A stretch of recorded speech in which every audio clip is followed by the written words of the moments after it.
tema de lo que es tecnología de imágenes. El segundo tema básicamente se va a definir como identificación de estructuras anatómicas principales en la radiografía de tórax. Vamos a ver todo lo que es tórax, ya generalmente relacionado anatómicamente y por ahí unos ejemplos patológicos, ¿ya?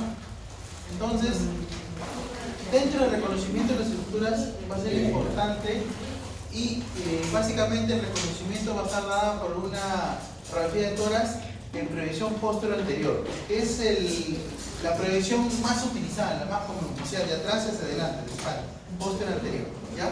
Básicamente vamos a hacer el estudio en la mayoría de esa proyección y vamos a poder distinguir las distintas estructuras anatómicas. En estos casos, entre la radiografía de tórax, las estructuras más densas como los huesos, la clavícula, la columna, la escápula, entonces que van a ser más densas, que tienen mayor contenido de calcio, y las estructuras que también van a formar con mediana densidad como el mediastino, por ejemplo, ¿no?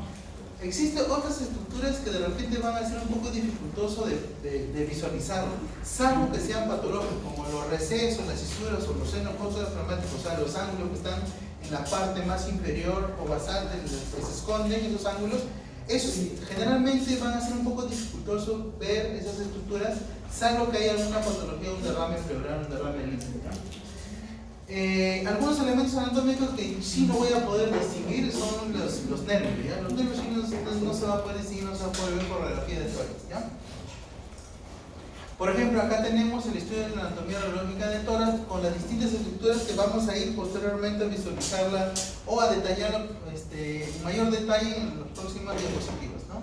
Tenemos las estructuras como la tráquea y los bronquios principales que se va a poder visualizar de alguna manera.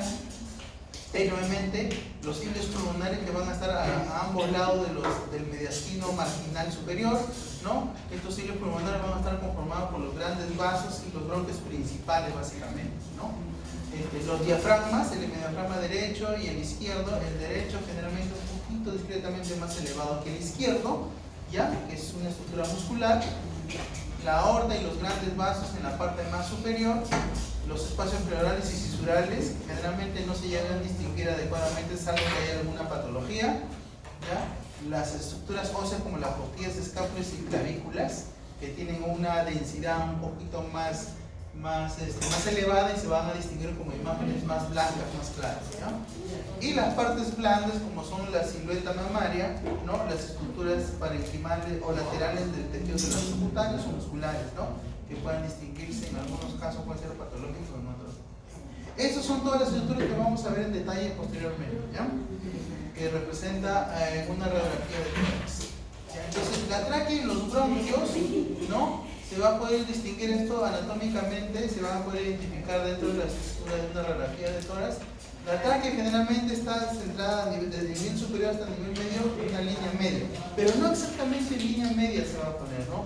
Discretamente desplazada hacia la izquierda, discretamente por el botón aórtico o la estructura aórtica, va a estar desplazada, ¿no? Entonces, la tráquea se va a extender desde la parte caudal hasta la bifurcación, que va a ser la carina, ¿ya?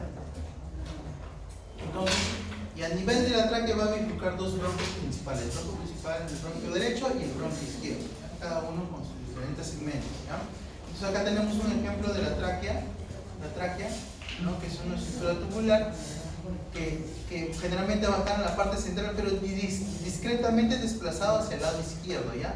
Por el botón aórtico, por la aorta, ¿no? Discretamente. Y se va a bifurcar a nivel de la carina, esta es la bifurcación, en dos bronquios principales, derecho e izquierdo. Entonces, yo voy a ver la tráquea hacia el nivel central, discretamente desplazado hacia la izquierda, ¿no? En algunos casos, por ejemplo, que son patológicos, yo voy a ver la tráquea ya un poco más desplazado hacia la izquierda. ¿Por qué? Por retracción, ya sea por una patología pulmonar, por ejemplo la telectasia, o una patología fibrótica, una fibrosis pulmonar que me va a poder retraer esta tráquea. Entonces, en este caso es por una telectasia pulmonar acompañado de un gran derrame pleural masivo de este lado, del lado derecho, ¿ya? Entonces sí voy a poder distinguir la tráquea más desplazado de lo normal, pues, esto es una patología parénquima pulmonar. Como le dije, la tráquea es una estructura tubular que a su vez se va a bifurcar a nivel de la carina en dos bronquios, bronquio principal derecho e izquierdo. Los bronquios se van a subdividir en bronquios lobulares o lobares, que a su vez se van a subdividir en bronquios segmentarios, en el derecho como en el izquierdo. Dentro de la estructura. Ya llegó la anatomía, ¿no? Pues vamos a repasar. Vamos a repasar para recordar. No, siempre porque anatomía es un poco complejo, hay un montón de estructuras y es un poco difícil tratar de recordar, ¿no? Hablamos de anatomía del cerebro hasta luego, ¿no? Entonces, a modo de recordar y vamos a seguirlo viendo. Entonces, los bronquios principales derecho e izquierdo se van a subdividir en bronquios lobares y a su vez en bronquios segmentarios, ¿ya? Es como un árbol, ¿ya? Se va a subdividir. Y estos bronquios van a contener a los lóbulos. El parénquima pulmonar de cada lado va a estar conformado por lóbulos. Por ejemplo, el bronquio principal derecho va a generar una estructura que para el lóbulo superior derecho. El parénquima, el bronquio lobular se va a subdividir para el bronquio del lóbulo medio y el bronquio del lóbulo inferior derecho. O sea, tres estructuras bronquiales se van a subdividir el bronquio principal en tres estructuras bronquiales: para el lóbulo superior derecho, para el lóbulo medio y para el lóbulo inferior derecho. En el lado izquierdo se va a subdividir en dos bronquios lobares: para el lóbulo superior izquierdo y para el lóbulo inferior izquierdo. 3 en el derecho y 2 en el izquierdo, ¿ya? Entonces, cada bronquio lobar me va a dar lóbulos pulmonares. En este caso, el bronquio lobular me va a dar el lóbulo superior derecho, el medio me va a dar el lóbulo medio y el inferior el lóbulo inferior derecho. 3 estructuras lobulares que van a conformar el parénquima pulmonar derecho y 2 el parénquima pulmonar izquierdo, el lóbulo superior izquierdo y el lóbulo inferior izquierdo. ¿Ya? Estas son las estructuras lobulares de cada parénquima pulmonar, ¿ya? Entonces, acá tenemos en una toma lateral del emitor derecho estos lóbulos: el lóbulo superior derecho, el lóbulo medio, que va a estar dividido por una cisura, la cisura mayor con el lóbulo inferior derecho, ¿no? Podemos distinguir esto por la cisura, ¿no? Y también existe una cisura en el parénquima pulmonar del lado derecho, la cisura menor o transversal, que va a dividir del lóbulo superior al lóbulo medio, o sea, lo va a dividir. Estas dos cisuras, generalmente en una radiografía lateral no se va a poder distinguir. Cuando es una radiografía normal de tórax no lo voy a poder identificar, salvo que haya algo patológico, ¿no? En el lado izquierdo, en la toma lateral izquierda, solamente va a existir una cisura, la cisura mayor o también la cisura oblicua, que va a dividir. Esta va a dividir en dos lóbulos: el lóbulo superior izquierdo y el lóbulo inferior izquierdo. Nada más. No lo voy a poder distinguir en una radiografía de tórax, solamente es algo que sea patológico, ¿ya? Entonces, el parénquima pulmonar derecho conformado por 3 lóbulos, ¿no? Lóbulo superior derecho, el lóbulo medio y el lóbulo inferior derecho. Y el izquierdo en 2 lóbulos, ¿no? El superior izquierdo y el inferior izquierdo. Básicamente es eso en los componentes del parénquima pulmonar: 3 lóbulos derecho y 2 lóbulos izquierdos. Otro punto importante son el estudio de los cilios pulmonares. Como le dije, los cilios pulmonares están en ambos campos pulmonares, más o menos a nivel superior del mediastino, en la parte mediastina. Estos cilios pulmonares, si bien es cierto, tienen casi el mismo tamaño, similar el mismo tamaño, va a estar contenido, ¿por qué? Por los grandes vasos, por las arterias y venas pulmonares y los bronquios principales. También otro componente que se va a poder de la cual está estructurado el hilo pulmonar son los ganglios, por ejemplo, que en la radiografía de tórax normal, que no sea patológico, no se va a poder identificar, salvo cuando sea patológico. Si los ganglios incrementan de tamaño por un proceso, por ejemplo, infeccioso, va a poder incrementar el tamaño y se va a poder visualizar adecuadamente, ¿ya? Los cilios pulmonares van a incrementar de volumen y de tamaño. Entonces, como lo dije, los cilios pulmonares se ven como una radiopacidad. Acuérdense, opacidad algo blanco, ¿ya? Tenue radiopacidad, ¿no? El izquierdo un poquito más elevado que el derecho, ¿no? De los cuales están contenidos por algunos vasos pulmonares y aórticos, así como los bronquios principales, ¿ya? Entonces, el derecho un poquito más elevado que el izquierdo, en muchos de los casos, si bien es cierto, tiene casi las mismas dimensiones, pero en muchos de los casos los ganglios no se van a poder identificar. Que forman parte de ellos sí, pero no se va a poder identificar adecuadamente. En otros casos, cuando sea patológico, sí. Por ejemplo, en casos, por ejemplo, acá tenemos dos cilios pulmonares, el derecho de mayor tamaño y volumen que el izquierdo, si se puede notar, ¿no? Está conformado, ¿por qué? Por distintas adenopatías, o sea, son linfoadenopatías. ¿A causa de qué? Esa es causa secundaria de una lesión primaria, de un tumor primario parenquimal pulmonar, ¿no? Un tumor, un cáncer de parénquima pulmonar superior que va a generar un incremento del tamaño de múltiples ganglios que van a formar las linfadenopatías a nivel iliar, ¿no? Entonces yo puedo sí distinguir que esto está más grande que el lado izquierdo. Entonces, pero en algunos casos puede ser unilateral, en otros casos puede ser bilateral el tamaño y el crecimiento del hilio.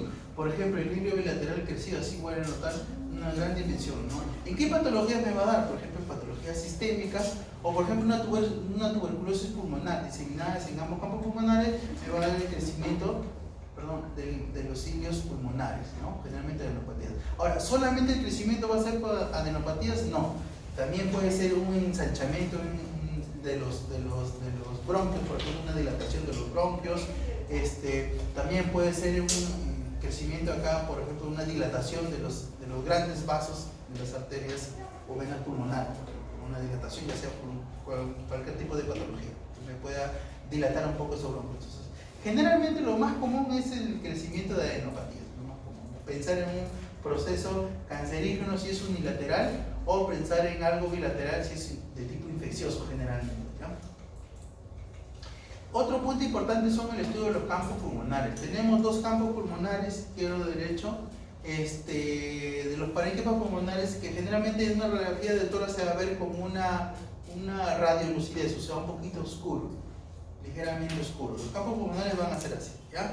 Y estos campos pulmonares, ¿no? Que generalmente estos campos pulmonares, si bien es cierto, se va desde la parte apical hasta la parte basal. En la parte basal, en una radiografía de tórax, los campos pulmonares, ¿ya? Generalmente no terminan acá, sino que acá se interpone lo que es la morfología del diafragma. El campo pulmonar ya termina más abajo, sino por la interposición del diafragma. Entonces, si existe una patología del campo pulmonar a este nivel, no lo vamos a poder distinguir de manera frontal, pero sí de manera lateral, ¿ya? En una radiografía de proyección lateral sí puedo distinguir si es que está una estructura, porque acá se interfiere lo que es el en campo pulmonar del lado izquierdo, sí, generalmente son casi de volúmenes similares, sino que acá pareciera que fuera de menor volumen que esto, pero es por el mediastino, por el corazón. Si sacamos, entonces el campo pulmonar tiene el mismo volumen o similar al del izquierdo que al derecho, ¿no? Entonces, de manera convencional, para los estudios y para la información de algún tipo de patología, los campos pulmonares van a ser divididos en tres: una superior o apical, un campo pulmonar medio y una zona basal o inferior, ¿ya? Entonces, cuando yo veo una lesión a nivel superior, entonces puedo decir una lesión tumoral o lesión infecciosa a nivel apical o superior, medio o inferior. Esa es de manera convencional, ¿no? Porque yo no voy a poder distinguir los distintos segmentos y lóbulos pulmonares en una radiografía. Solamente anatómicamente yo lo voy a poder describir, pero no voy a poder decir si es un lóbulo superior o inferior, no sé. En cambio, de manera convencional lo divido en tres zonas, solamente para estudio, para ubicar la lesión, ¿ya? Entonces, el campo pulmonar derecho está conformado por tres lóbulos: el lóbulo superior, el lóbulo medio y el lóbulo inferior. Y estos lóbulos a su vez van a estar subdivididos en segmentos pulmonares. El lóbulo superior derecho va a estar subdividido en tres segmentos pulmonares: el apical, el posterior y el anterior. El lóbulo medio en dos segmentos: el lateral y el medial. Y el lóbulo inferior, para mejor estudio vamos a extrapolar porque se superponen las estructuras, entonces vamos a extrapolar un poquito. Y el lóbulo inferior derecho va a estar subdividido por 5 segmentos pulmonares: el superior, el basal lateral, el basal posterior, el basal anterior y el basal medial. 5 segmentos pulmonares en el lóbulo inferior derecho, 3 en el lóbulo superior, 2 en el lóbulo medio y 5 en segmento. En total, 10, ¿ya? En el parénquima pulmonar derecho hay dos lóbulos, lóbulo superior está conformado por 4 segmentos pulmonares, ¿no? El ápico posterior, el anterior y la língula en 2, língula superior e inferior. 4 segmentos pulmonares para el lóbulo superior derecho y para el lóbulo, izquierdo, y para el lóbulo inferior izquierdo vamos a extrapolar para que no se superpongan, y en el izquierdo también 4 segmentos, el lóbulo superior, el basal posterior, el basal lateral, medial, y el basal anteromedial. 4 segmentos en el izquierdo, en total 8 segmentos, 10 en el derecho y 8 en el izquierdo, ¿ya? Entonces es así como se compone, ¿ya? Entonces, alguno en un grupo anterior dice, doctor, y si es que existe una lesión en el lóbulo superior posterior, anteroposterior, puede decir que es bien difícil, ¿ya? Bien difícil porque la radiografía tórax, como les dije, solamente nosotros para describir la lesión superior, medio, inferior, nada más, de manera convencional. Esto es como estructura anatómica, o sea, de manera real es así como se subdivide en segmentos, ¿ya? Entonces, 10 segmentos pulmonares en el lóbulo, en el parénquima pulmonar del lado derecho, de los cuales van a estar subdivididas por la cisura mayor, no una cisura mayor, esta tiene 2 cisuras, pero la cisura mayor, una cisura oblicua, la cisura mayor va a subdividir en lóbulos segmentarios anteriores y posteriores, ¿no? De esos 10. Y en el parénquima pulmonar izquierdo, en la proyección lateral, también va a subdividir por la cisura oblicua en 2, en anteriores y posteriores, ¿no? Entonces lo que a nosotros concierne es distinguir que cada parénquima pulmonar está formado por lóbulos, 3 lóbulos, y cada lóbulo con distintos segmentos, ¿no? En el superior 3, medio 2 y en el inferior 5. En el derecho 4 en cada uno, ¿no? 4 en cada uno, ¿no? Otro punto importante es la pleura y el paso pleural, ¿no? La pleura en sí es una estructura anatómica que va a ser invisible, o sea, no se va a poder ver radiográficamente, salvo que sea patológico. ¿En qué casos? Cuando hay engrosamiento pleural, cuando hay calcificación pleural, ¿no? En esos casos sí, o cuando hay ingreso de líquido, o cuando hay ingreso de aire. En esos casos voy a poder yo distinguir la pleura. La pleura es la membrana que va a envolver el parénquima pulmonar en sí, va a envolver. Entonces, yo siempre pongo el ejemplo, es como un huevo sancochado. Cuando ustedes pelan el huevo, ven una membrana, una telita blanca que va a envolver el huevo. Eso es como la pleura, así va a envolver, ¿ya? Y esa pleura en la radiografía tórax no se va a poder ver, es indistinguible, ¿ya? Salvo que se calcifique, se engruese, entre líquido o de repente entre aire, ¿ya? En esos casos sí voy a poder distinguir una radiografía tórax. En casos de radiografía tórax normal no voy a poder distinguir. Entonces esta pleura va a recurrir el parénquima pulmonar a nivel apical, a nivel lateral, a nivel basal en el diafragma y a nivel mediastinal, ¿no? Esta pleura. Entonces yo voy a distinguir siempre y cuando haya patología, ¿ya? Entonces, por ejemplo, acá tenemos un ejemplo de un neumotórax. ¿Qué cosa es un neumotórax? Es el ingreso de aire a la cavidad torácica, ¿no? Previo al colapso del pulmón. El pulmón se colapsa por una lesión, por ejemplo, ¿no? Una lesión en el pulmón, disminuye el volumen, se colapsa, y yo voy a poder distinguir los bordes del corazón colapsado, ¿no? Esta va a ser la pleura parietal lateral, ¿ya? Entonces, ¿y cómo voy a poder distinguir esto de esta estructura de aire? Porque generalmente la estructura parenquimal tiene trama intersticial, una especie de fibras delgaditas blancas que normalmente un parénquima pulmonar sano llega hasta el nivel distal, hasta los bordes, ¿ven? En este caso solamente llega hasta el nivel de la línea, ¿no? Y todo esto de acá va a ser oscuro, totalmente oscuro. No hay trama, no hay parénquima pulmonar. Y a ese nivel la pleura va a dar una especie de división entre la parte que contiene aire y la trama intersticial, que es la estructura pulmonar colapsada, ¿no? Entonces, los grados de neumotórax pueden ser distintos, ¿no? Grado leve, moderado, severo, dependiendo del grado de compromiso de la lesión del corazón, ¿no? Entonces, nosotros podemos seguir, en estos casos sí podemos distinguir el borde de la pleura, ¿ya? En este caso por ingreso de aire. Otra estructura importante a estudiar son las cisuras y los lóbulos, ¿no? Las cisuras son las estructuras pleurales viscerales. Como les dije, el pulmón va a estar envuelto por pleuras, Y las cisuras van a estar envolviendo el pulmón, pero en la parte más interna, o sea, subdividiendo los lóbulos, ¿no? Las cisuras. Y estas cisuras tampoco se van a poder visualizar en una radiografía tórax normal, salvo que sea patológico que ingrese aire o ingrese líquido, ¿no? Y esas cisuras, como bien sabemos, en el lado derecho tenemos dos cisuras, la menor y la mayor, y en el lado izquierdo una cisura, la cisura pico, ¿no? Se van a poder visualizar salvo que sean patológicos, si no, no. ¿Ya? En este caso, por ejemplo, ya, la cisura horizontal o la cisura menor solamente se va a poder visualizar siempre y cuando sea patológico y en proyección posterior anterior, o sea, frontalmente, nada más, ¿ya? Frontalmente. Y generalmente se va a ubicar a este nivel más o menos, ¿no? Entonces, y las cisuras mayores, o la oblicuo o las dos mayores, se van a visualizar en una radiografía lateral, solamente lateral, y siempre y cuando sean patológicos. Y más o menos a este nivel se van a ubicar, ¿ya? Más o menos a este nivel se van a ubicar. Entonces yo voy a poder distinguir la cisura siempre y cuando sean patológicos. Por ejemplo, acá en una radiografía posterior anterior puedo distinguir la cisura menor, ¿no? O la cisura transversa, ¿no? ¿Ven esta línea blanca? Ya. Entonces ese es contenido de aire, es un derrame cisural, así le llaman, ¿ya? Que ha entrado al nivel de la cisura menor un poco de líquido y puede distinguirse con una pequeña imagen radiopaca, o sea, blanca, ¿no? Es líquido, ¿ya?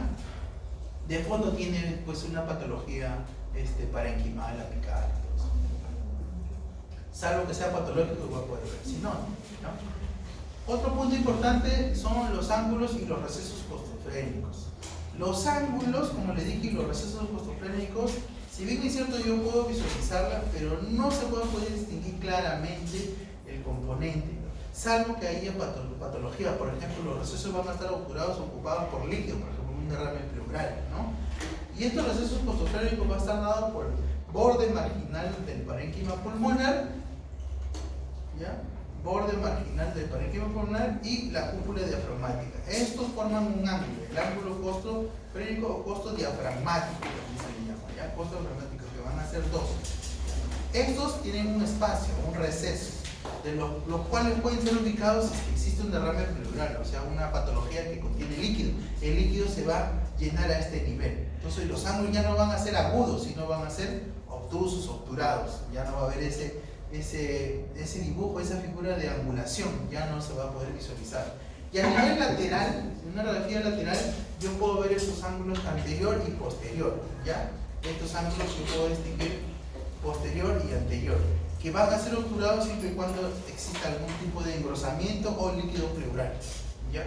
Acá tenemos un ejemplo de una radiografía de tórax posterior anterior, donde puedo ver el ángulo costo diafragmático del lado derecho, ¿no? Bien agudo, ¿ven? Bien agudo. Acá ya no, está obturado, ¿no? Yo puedo sospechar un derrame pleural, un líquido pleural, y sí, realmente existe un pequeño derrame pleural que en la radiografía lateral se ven obturados, también, tanto en la parte anterior como en la posterior del lado izquierdo, están obturados, ¿no? Ya no es muy agudo la angulación. Entonces acá debería estar así la imagen, acá, pero acá ya no, está obturado. Un pequeño derrame pleural, ¿no? Una obliteración del seno costo diafragmático costofrénico del lado izquierdo, ¿no? En un corte tomográfico, después vamos a ver tomografía, ya voy a comprobar, por ejemplo, si realmente es líquido o no, ¿no? Entonces, si vemos, esta es la parte anterior del tórax, esta es la parte posterior donde está la columna vertebral, y en la parte posterior, basal posterior, en el lado derecho de este mismo paciente, esta misma radiografía de este mismo paciente, puedo ver una lesión, que acá no lo podemos observar, ¿no? Entonces, esta lesión, evaluando las densidades, va a ser densidad de líquido. Entonces, yo voy a poder definir que eso es un derrame pleural, ¿ya? Después vamos a ver tomografías, ya más adelante ya tenemos tomografía, vamos a ver ¿ya? Pero en una radiografía de tórax, basta que me obture o me desdibuje el ángulo, ya voy a saber que ese ángulo está obturado. Probablemente un derrame pleural. Otro punto importante es el diafragma. Diafragmas son estructuras musculares que van a estar en la parte basal de ambos campos pulmonares, se va a proyectar a ese nivel, y esas estructuras pulmonares tienen una densidad blanca, una densidad radiopaca, ¿no? En esas estructuras, esas estructuras van a ser las cúpulas diafragmáticas, tanto derecho como izquierdo. Se dice que el lado derecho es ligeramente más elevado que el izquierdo. Anatómicamente, eso generalmente es así, o sea, casi todos en general, en algunos casos puede ser incluso casi la misma distancia instancia, casi similar, pero generalmente es más elevado el derecho que el izquierdo. Eso es lo normal, casi todos tenemos así, ligera elevación del derecho que el izquierdo, ¿no? De este músculo. Entonces, en el lado derecho, a nivel inferior, se puede elevar, porque acá tenemos el hígado, ¿no? El órgano que es el hígado, por una hepatomegalia, un crecimiento del hígado, o una tumoración hepática, por ejemplo. Puede ser que la tumoración crezca y la elevación del hemidiafragma se eleve, ¿no? Pueden ver patologías de la parte hemidiafragmática inferior, ¿no? En la parte inferior del hemidiafragma del lado izquierdo tenemos una imagen radiolúcida un poco más blanca, que es la burbuja estomacal, ¿no? Que es el estómago, parte del aire del estómago que podemos visualizar. Esto también se puede elevar cuando existen distintas patologías a nivel estomacal o intestinal, ¿no? En la parte lateral se puede ver el entrecruzamiento, cuando es la proyección del lado derecho, el entrecruzamiento de los hemidiafragmas, ¿ya? Generalmente es normal, eso se puede entrecruzar, así, tanto derecho como el izquierdo, ¿ya? Acá tenemos un ejemplo, por ejemplo, de una elevación del hemidiafragma del lado izquierdo, ¿no? Como les dije, el lado derecho es siempre un poquito más elevado que el izquierdo. Acá me llama la atención que el izquierdo está súper elevado, a diferencia que el derecho. Esto ya no es normal. ¿Y por qué se ha elevado? Por ejemplo, acá tenemos una imagen radiolúcida, que es una estructura intestinal que está saliendo pues, del hemidiafragma del lado izquierdo. A la maniobra de Valsalva, acá se ve elevado, y cuando existe la maniobra de Valsalva, ¿qué cosa quiere decir maniobra de Valsalva? Cuando el paciente puja,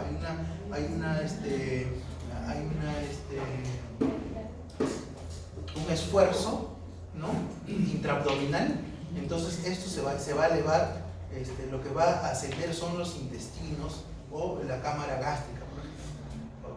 ¿Qué cosas? Este es un ejemplo de una hernia diafragmática del lado izquierdo. ¿Qué cosa es una hernia? Una hernia es la salida del intestino por cualquier cavidad o una solución de continuidad de una estructura muscular. Existen las hernias umbilicales, las hernias abdominales, existen las hernias inguinales, por ejemplo, que sale el intestino a través de estas estructuras musculares. Las estructuras musculares son como pared, que van a impedir la salida del intestino al esfuerzo, a la maniobra de Valsalva. Cuando uno puja, cuando uno hace presión intraabdominal, entonces esta pared muscular impide la salida del intestino. En este caso, la pared muscular del hemidiafragma del lado izquierdo, ¿no? Está elevado porque hay contenido y hay una solución de continuidad que me hace salir las asas o la cámara gástrica, ¿no? Entonces es un ejemplo de una hernia diafragmática del lado izquierdo, ¿no? Que cuando ya no hay presión abdominal, ya no hay maniobra de Valsalva, o sea, ya no está pujando, este hernia también tiende a regresar. Eso es una hernia, contenido que entra y sale de acuerdo a la maniobra de Valsalva, ¿ya? A la presión intraabdominal. Entonces, acá ya me llama la atención que el hemidiafragma del lado izquierdo está más elevado que el derecho. Ya acá ya algo patológico. Y si yo le hago la maniobra de Valsalva, va a salir el intestino. ¿Ves? Otra estructura importante a analizar es el mediastino. Básicamente el mediastino es compuesto por el corazón, ¿no? Va a ocupar casi todo el corazón y grandes vasos. Pero el mediastino en realidad es una cavidad que va a estar conformada interiormente por el corazón y grandes vasos, ¿no? Entonces el mediastino es un espacio extrapleural localizado entre ambos campos pulmonares, ¿ya? Que va a estar anterior al esternón, posterior al esternón y anterior a la columna vertebral, desde el opérculo torácico hasta el diafragma. Es una gran cavidad que va a contener el corazón y grandes vasos, ¿no? Entonces, el mediastino se va a subdividir en dos zonas anatómicas: el mediastino superior y el mediastino inferior. Y el inferior, a su vez, en tres zonas: el anterior, el medio y el posterior. Dependiendo de cada cavidad, se van a localizar las distintas estructuras anatómicas del corazón y grandes vasos, ¿no? Cuando estudiamos lo que es el mediastino, tenemos que tener en cuenta una cosa fundamental e importante: es el corazón, por ejemplo. Entonces, dentro del estudio del corazón, en la radiografía de tórax, es el índice cardiotorácico. Índice cardiotorácico, ICT, índice cardiotorácico. ¿Qué cosa es el índice cardiotorácico? Es la división que hace el paciente entre el mayor diámetro del corazón dividido entre el mayor diámetro del tórax, ya a nivel basal. Si yo hago esta división, me tiene que dar una división, para que sea normal el corazón, el tamaño del corazón tiene que ser menor a 0,5, ¿ya? Menor a 0,5. ¿Qué pasa si el índice de cardio, esa división yo hago y sale mayor a 0,5? Entonces voy a tener que pensar en un corazón grande, o sea, en una cardiomegalia, ¿ya? Una cardiomegalia, que en algunos casos a veces se puede parecer que me parece que ese corazón está grande, me parece que está no tan grande. Entonces, ¿cómo salgo de duda? Utilizo el índice cardiotorácico, hago esa división y me va. Si es menor a 0,5 o 0,5, no. Si es mayor a eso, patológico, ¿ya? Una cardiomegalia. Entonces, en algunos casos sí yo voy a poder ver, voy a poder visualizar el corazón bien grande, ¿ven? Si yo hago esa división, el índice cardiotorácico me va a dar mayor a 0,5, ¿no? Y generalmente, esto está acompañado, eso es un caso de una insuficiencia cardíaca congestiva de larga data, una cardiomegalia, ¿no? Acompañado, mira, estas lesiones blancas, ¿no? Radiopacas, difusas en ambos campos pulmonares, que es el edema pulmonar. Una congestión, ¿no? De líquido a nivel pulmonar, ¿no? Causado por una insuficiencia cardíaca congestiva crónica de larga data. Entonces, este paciente generalmente viene en la emergencia, no tanto porque su corazón está grande, sino viene por dificultad respiratoria, por tener líquido en los pulmones, edema pulmonar bilateral, ¿ya? Edema pulmonar bilateral. Si es masivo, va a saturar bien bajo, ¿no? Va a saturar 70, 80, 70 va a llegar, ¿no? Entonces, lo que hacen es descongestionar ese líquido en el pulmón. ¿Qué hacen? Generalmente dan diuréticos, ¿no? Diuréticos para eliminar el bajo. Pero esa es una solución, digamos, aguda nada más en el momento, porque el corazón no va a disminuir con los diuréticos, ¿no? Ya tiene otro tipo de tratamiento, ¿ya? Entonces, lo primero que me va a llamar la atención es, en el respiratorio, es el tamaño, ya tener en cuenta. A grosso modo, visualmente sí se ve grande. Saco el índice y me va a dar más alto, mayor a 0,5, ¿ya? Otro punto importante son las líneas mediastínicas del corazón, o sea, la silueta del mediastino, los bordes. ¿Qué estructuras van a formar la silueta del mediastino, los bordes? Yo sé que básicamente está compuesto por el corazón y los vasos, pero la silueta y los bordes, llamados los arcos cardíacos, de los grandes vasos, van a estar formados. Por ejemplo, en el lado derecho, la vena cava superior, la aurícula derecha, básicamente la aurícula, ¿no? De mayor tamaño. En el lado izquierdo, la arteria aorta, el botón aórtico, la arteria pulmonar, la aurícula izquierda, que es de menor tamaño, y el ventrículo izquierdo de gran tamaño, ¿no? ¿Por qué es importante reconocer esta estructura, estos bordes, estos márgenes de la silueta mediastinal? Porque nosotros vamos a poder identificar distintas estructuras, digamos, o patologías a ese nivel, ¿no? A ese nivel, pues vamos a tener, si se encuentra acá, entonces yo puedo decir que a nivel marginado o adyacente a la aurícula derecha se encuentra tal lesión, tal lesión. No poder describir así, haciendo reparos anatómicos, dependiendo de la estructura a qué nivel se encuentra ubicado, ¿ya? Entonces, para eso es importante reconocer los bordes y los márgenes de los arcos cardíacos. Entonces, en una radiografía lateral también voy a poder distinguir no solamente la frontal y la lateral. En el borde anterior, por ejemplo, puedo distinguir el tronco venoso rectocefálico, la arteria aorta ascendente, ¿no? El tronco de la arteria pulmonar, y en gran tamaño el ventrículo derecho, ¿no? De manera lateral voy a poder visualizar. En el borde posterior, por ejemplo, puedo visualizar la aorta descendente, la aurícula del lado izquierdo, el ventrículo izquierdo en gran tamaño y la vena cava inferior. Entonces, estos son los bordes de manera de una proyección lateral, voy a poder identificar, ¿no? Acá tenemos un ejemplo también, ¿no? Donde podemos identificar los bordes de gran tamaño como la aurícula derecha, una radiografía frontal y el ventrículo izquierdo, que van a ser los de mayor tamaño, ¿no? En la lateral también tenemos las distintas estructuras que vamos a poder nosotros identificar.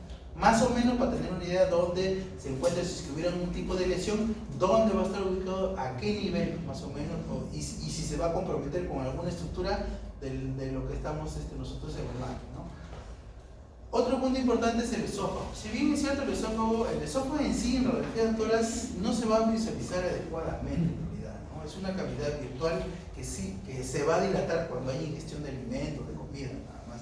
Pero en radiografía de tórax solamente se va a poder visualizar cuando exista algún tipo de patología, alguna obstrucción que va a generar posteriormente una dilatación, ¿no? Un cuerpo extraño, por ejemplo, que entra en el esófago y no llega a descender, se va a poder visualizar dilatándose en algún tamaño, dependiendo en algún nivel del estrechamiento por Porque el esófago tiene niveles de estrechamiento, a este nivel, a nivel del botón aórtico hay estrechamiento. Entonces, en este nivel, cuando existe una obstrucción, a este nivel superior se va a dilatar, ¿no? Y generalmente a veces un cuerpo extraño, a veces los niños consumen algo que se va a obstruir a este nivel y va a causar dilatación. Entonces, si el cuerpo extraño, ese material es de alta densidad, ¿no? Por ejemplo, algún objeto metálico que se ha obstruido a ese nivel, sacan una radiografía y se va a poder visualizar. Se encuentra en la parte medial, en la parte superior del esófago, en la parte media o en la parte inferior, ¿no? Sacan una radiografía y lo ubican. Y después hacen ciertas maniobras, le dan un cierto tratamiento en el momento y sacan posteriormente otra radiografía. Y ese objeto ya no se va a encontrar acá, ya no se va a visualizar adecuadamente, sino de repente va a estar a nivel estomacal. Entonces, así como sacan la radiografía para poder visualizar ciertas estructuras o cuerpos extraños que se han obstruido a ese nivel. Llegamos a otro punto importante que son las partes blandas, ¿no? Las partes blandas en realidad en la radiografía toral van a ser importantes evaluarlas, como los pezones o las estructuras mamarias. Los pezones en realidad no van a poder distinguirse adecuadamente, ¿ya? Apenas, salvo que tengan ciertos pezones que han tenido patologías anteriores y se han calcificado o han adquirido mayor densidad, o en unos casos para poder marcarlos con varios, para poder visualizar si a ese nivel hay algún tipo de lesión, ¿no? En esos casos sí, pero la silueta mamaria, la silueta de las mamas, ya sí se va a poder distinguir como un área, como una región de alta densidad, ¿ya? Entonces, los pezones, como les mencioné, no se van a poder distinguir claramente, salvo que haya una densidad o una calcificación. De repente ha tenido una patología en el pezón anteriormente que se ha generado, se ha fibrosado y hay una alta densidad o se ha calcificado. Nada más en esos casos, ¿no? En cambio, en las siluetas mamarias sí, las siluetas mamarias me van a dar acá, como se van a interponer en el parénquima pulmonar, me va a simular como si fuera una alta densidad del parénquima pulmonar basal, como si fuera una patología, pero en sí es la interposición de la mama que me va a generar una densidad un poco mayor, y entonces tengo que tener en cuenta eso, ¿ya? Entonces tengo que tener en cuenta, este es un ejemplo en radiografía toral de una mastectomía, o sea, se ha retirado, se ha operado la mama del lado izquierdo, ¿no? No podemos distinguir, acá podemos distinguir la silueta mamaria y acá no. Entonces la densidad del parénquima pulmonar del lado izquierdo se nota claro, ¿no? La densidad del parénquima pulmonar del lado derecho sí, más blanco, como si fuera una patología, una neumonía, algo así, ¿no? Porque es la interposición de la mama, por eso nosotros tenemos que distinguir eso. Eso hace que mi pulmón se ponga un poco blanco, un poco denso, sí, pero es por la interposición de la mama, ¿no? En este caso no hay mama, porque está operado previamente y podemos ver el parénquima pulmonar normal.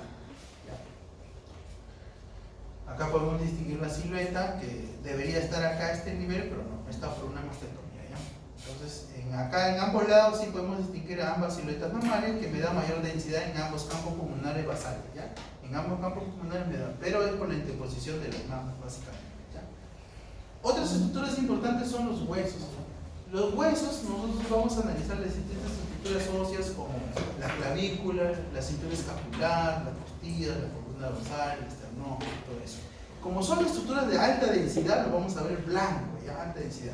¿Y qué cosa vamos a revisar en una radiografía toral? Lesiones básicamente como las fracturas, ¿ya? O luxaciones, por ejemplo, a nivel de la escápula o a nivel del hombro, ¿no? Luxaciones. Eso es lo que en una radiografía toral nosotros tenemos que visualizar e interpretar posteriormente, ¿ya? Entonces, ¿han llevado la teoría ustedes? Sí, ¿no? Entonces, dentro de su estudio, para recordar nomás la caja torácica básicamente está compuesto por las costillas, el esternón y la cintura escapular, ¿ya? Entonces, el esternón, por tres componentes, el superior por el manubrio, el cuerpo y la apófisis sifoides. Y las costillas, que van a ser 12 en cada lado, ¿no? 7 verdaderas. Las verdaderas se dicen porque van a articular a nivel del esternón, y 3 costillas falsas porque articulan a nivel del cartílago, ¿no? Del octavo, el noveno y el décimo, y las flotantes, que van a ser 2. Solamente se van a articular a nivel de los cuerpos vertebrales, ¿ya? Son 2, nada más. Son 12 a cada lado, ¿no? Eso. Y la cintura escapular formada por la parte distal de la clavícula, el acromio, la apófisis coracoide, la cavidad glenoidea y la escápula, ¿ya? Entonces, estas son las estructuras básicas que nosotros tenemos que distinguir y visualizar si existe algún tipo de lesión, ya sea fractura o luxación, ¿ya? Entonces, como dije, la clavícula, una estructura ósea que generalmente la radiografía de tórax es discretamente oblicuo, no es recto, sino oblicuo en una posición, en una proyección posterior-anterior. Van a ser rectos, se van a ver rectos en una posición más o menos radiografía antero-posterior o lordótica, se llama. Ese es otro tipo de proyección, ¿ya? Pero generalmente es algo oblicuo, ¿no? En la parte proximal se va a articular a nivel de la parte superior del esternón y en la parte distal a nivel del acromion, ¿no? Entonces nosotros acá generalmente piden radiografía de clavícula, sea derecho o izquierdo, para descartar algún tipo de lesión, generalmente fracturas, ¿ya? La cintura escapular, como les digo, formada por varias estructuras óseas, ¿no? La parte distal de la clavícula, la escápula, la cabeza humeral, la cavidad glenoidea que se va a insertar por la cabeza humeral y la articulación acromioclavicular, ¿ya? Entonces, acá también vamos a tener que distinguir y visualizar lesiones como fracturas o luxaciones, ¿no? Las costillas, por ejemplo, en una radiografía de tórax, si bien es cierto tenemos 12 costillas acá al lado, en una radiografía de tórax bien tomada, bien inspirada, bien tomada, tiene que visualizarse entre 8 a 10 costillas por cada campo pulmonar, ¿no? 8 a 10 costillas, pero ¿qué costillas? Las posteriores. Estas son las posteriores. Estas son las posteriores.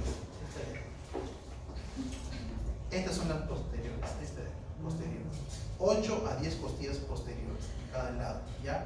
Esa es una radiografía de tórax bien tomada, bien inspirada, ¿ya? 8 a 10 costillas posteriores y de 5 a 7 anteriores. Esta de acá, que está más o menos esta de acá.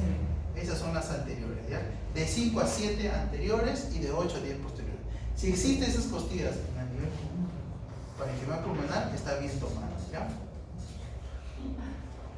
Estas son las posteriores y estas son las anteriores. De 5 a 7 anteriores y de 8 a 10 posteriores. Si son menos que esas, entonces no está bien tomada, ¿ya? Existen excepciones. Por ejemplo, en una radiografía anterior generalmente es menos la cantidad, ¿ya? ¿Por qué? Porque el paciente es postrado, ¿no? Difícil que a veces inspire hasta máxima expresión y todo eso, ¿ya? En esos casos no se hace. Y en esos casos, en la radiografía antero-posterior, ¿ya? El corazón también, como se toma de adelante para atrás, el corazón también se va a ver un poquito grande. No es que tenga cardiomegalia, sino un poquito grande. Esas son excepciones, hay que tener en cuenta. Acá, por ejemplo, tenemos un ejemplo de radiografía de tórax de un neonato, por ejemplo, ¿no? Y vamos a ver múltiples fracturas. Bueno, este es un estudio posterior de fracturas, ya que están formando callo óseo, se están consolidando. Como una evaluación posterior para ver las múltiples fracturas. En algunos casos son fisuras que ya han consolidado, que ya no se pueden ver claramente, pero en algunos casos sí se pueden ver que está en proceso de consolidación. Se está formando callo óseo, ¿no? Seguramente por alguna caída o traumatismo que ha tenido el bebito, ¿no? O sea, entonces en una radiografía voy a poder distinguir, ver las costillas con múltiples lesiones, ¿no? Y en una reevaluación posterior voy a ver si ha consolidado, ¿no? ¿Ya? Entonces, ¿alguna pregunta? ¿Preguntas? Ya, entonces, importante para ver las estructuras óseas, fracturas básicamente o luxaciones en nuestro caso, ¿ya? Entonces, un grupo anterior me preguntó qué tratamiento, acá se opera, no se opera, eso. No se opera, ¿ya? La fractura de las costillas casi nunca se opera, ¿ya? Consolidan, ¿ya? Doctor, pero si no está alineado, o sea, no está bien, está así sobresalido, ¿sí va a quedar? Va a quedar. No va a producir ni dolor ni nada, ¿ya? Salvo que sea, pues, que esté lesionando el parenquima pulmonar, o sea, está muy desplazado, ahí sí van a tener que por aquí entrar a sala a operar. Pero si no. Si está un poco chuequito, ya así queda. Lamentablemente queda así. Forma callo óseo, se proyecta y queda así. Te saca una radiografía de tórax, ¿qué pasó acá? Y no, siempre todo bien, ¿no? Ya cae con tu huellita. Entonces, no hay ni un tipo de tratamiento, ¿no? A veces se le pone una pequeña pajita, algo así para que no. En realidad, cuando hay fractura múltiple o aunque sea una sola de tórax, incluso hasta reír o inspirar fuerte, duele. No duele en realidad el pulmón, duele la pleura. La pleura se dilata porque está inervado, entonces es lo que duele. El pulmón cuando se extiende comienza a doler, ¿no? ¿Ya? ¿Alguna pregunta? Pregunte, por favor. ¿Ya? Entonces, en la radiografía de tórax, las estructuras anatómicas que tienen mayor densidad, como los huesos, vamos a anotar, vamos a ver los bordes, vamos a identificar. Estructuras que no se pueden ver son las fisuras, las pleuras, los recesos, que va a ser un poco difícil poder verlo claramente. En algunos casos no se va a poder ver, salvo que exista una patología en sí. Si ahí sí, como lo derrames pleurales, va a hacer que los recesos se ocupen, ¿no? Se ocupen de líquido, por ejemplo, ¿no? O el engrosamiento de la pleura, o aire, hay una motora, por ejemplo, puedo ver el borde de la pleura, o ingreso de líquido, por ejemplo, a nivel de la pleura puede ser que dilate un derrame pleural. Entonces, en esos casos patológicos sí puede haber las estructuras que de repente en una radiografía torácica normal no la puedo distinguir claramente, ¿ya? Entonces, las estructuras densas que tienen más densidad se van a ver como radiopacas, como estructuras más blancas, más densas, ¿no? En estos casos como los huesos, las estructuras óseas, el mediastino, las estructuras más sólidas como los diafragmas o el mediastino, las estructuras del corazón, ¿no? Las más oscuritas van a ser el parénquima pulmonar, ¿no? Parénquima pulmonar. Ya Juan, ahí creo que eso es todo.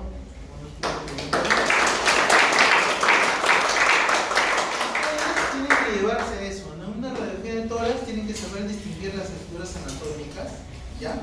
Y en base a eso, ya poder distinguir qué es lo patológico de lo no patológico, ¿no? Las estructuras óseas, los bordes, los parénquimas pulmonares que son más oscuros. Si veo algo blanco ahí a nivel de parénquima, no, eso ya no es patológico. El corazón, por ejemplo, ¿no? Generalmente tiene un tamaño. A veces puede parecer que parece más grande o no parece más grande, le saco el índice cardiotorácico. Le mido ahora la división y listo. Si es mayor a 0,5 ya es cardiovena de intervención. Básicamente eso, ¿ya? Ya con el terminamos. Gracias.